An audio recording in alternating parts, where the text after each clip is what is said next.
Всем привет! Мое пребывание в Соединенных Штатах Америки продолжается, и я продолжаю наблюдать за тем, как все меняется вокруг меня в связи с коронавирусом.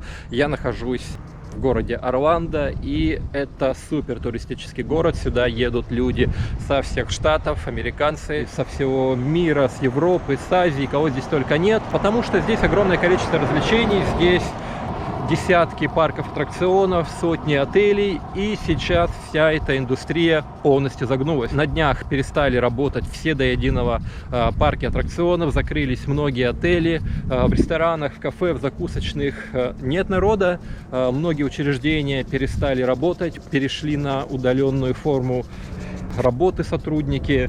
Ну, вообще, на самом деле, поменялась модель поведения людей. Люди перестали здороваться за руку. В тех учреждениях, которые еще работают, например, это банки, введены правила, что люди должны стоять на определенном расстоянии друг от друга. За этим следят security. Ну, на самом деле, мне интересно наблюдать за тем, как все вокруг меня меняется. Я не испытываю какой-то паники, откровенно говоря, но город был переполнен туристами, и сейчас нет почти никого. Ну, честно говоря, очень удивительно за этим, за всем наблюдать. На улицах нет людей, в машинах люди ездят, но мне кажется, что даже машин на дорогах стало меньше. Целые отрасли закрылись, например, такси. Даже такси люди перестали пользоваться. Водители, которые работали в Uber, в лифте, они сейчас сидят дома. Во-первых, они считают то, что это опасно для их жизни сейчас работать. Во-вторых, просто нет клиентов. Раньше множество водителей зарабатывали как раз на том, что забирали туристов возле аэропорта, развозили по сотням отелей в Орландо, возили в парке аттракционов. Сейчас нет этих туристов. Сейчас все закрыто. И, соответственно, работы нет. Не знаю, что будет дальше. Все говорят о том, что это самое-самое начало. Я не видел, честно говоря, людей, которые бы были в панике, но абсолютно все говорят о том, что это начало и что нужно сейчас предпринимать какие-то меры, нужно закупаться продуктами, нужно закупаться предметами первой необходимости, что американцы и делают, скупив все, что только можно. Представители торговых сетей говорят, что выручка у них намного больше, чем в рождественские праздники. Люди скупили все.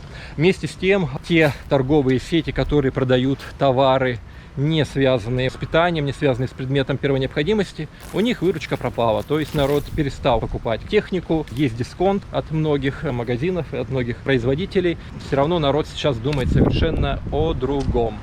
Несмотря на то, что я нахожусь в Соединенных Штатах Америки, я стараюсь, конечно же, следить за новостями в своей стране и знаю о том, что в России сейчас тоже кризис, и не только из-за того, что коронавирус наступает на Россию, и, наверное, даже не столько из-за этого. Мне кажется, что даже россияне пока еще не осознают в полной мере опасность. Часто можно встретить всевозможные мемасики, шуточки в социальных сетях, российских социальных сетях на эту тему, то, что это обычный грипп, то, что на дорогах больше гибнет людей. Здесь можно сказать только то, что итальянцы думали так же.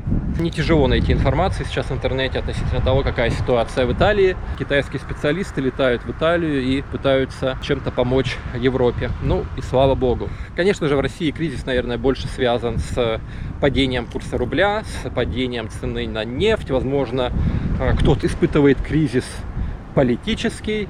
Но хочу вам сказать то, что в США сейчас тоже кризис, и это тоже тема номер один здесь. Окей, это тема номер два после коронавируса.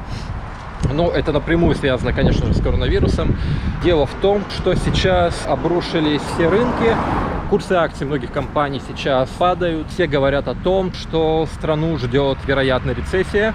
Многие люди будут испытывать экономические проблемы. Многие люди потеряют работу, целые отрасли обанкротятся. Например, круизные лайнеры. Никто сейчас не отправится в круиз, потому что у всех на слуху история с этим лайнером, который стоял возле берега, и количество зараженных коронавирусом там росла с каждым днем.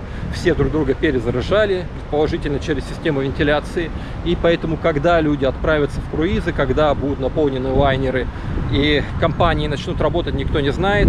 Курсы акций Royal Caribbean, это американская компания, которая владеет большим количеством лайнеров. Акции этой компании упали в 5 раз, и это, вероятно, не предел. Ну, экономика экономикой, но на самом деле мне больше жалко людей, жизни людей. Во Флориде сейчас около 500 заболевших, около десятка умерших. Несмотря на то, что можно найти в интернете информацию, вирус этот не живет при температуре выше 30 градусов. Ну, что я хочу вам сказать. Здесь сейчас около 30 градусов, и тем не менее коронавирус здесь распространяется, и с каждым днем количество заболевших все больше и больше, поэтому, как мне кажется, дождаться лета, вот как думают в России, грипп проходит к лету, потому что люди начинают есть, что ли, фрукты, овощи, солнышко светит, и как-то само все проходит. Ну, к сожалению, это так не работает.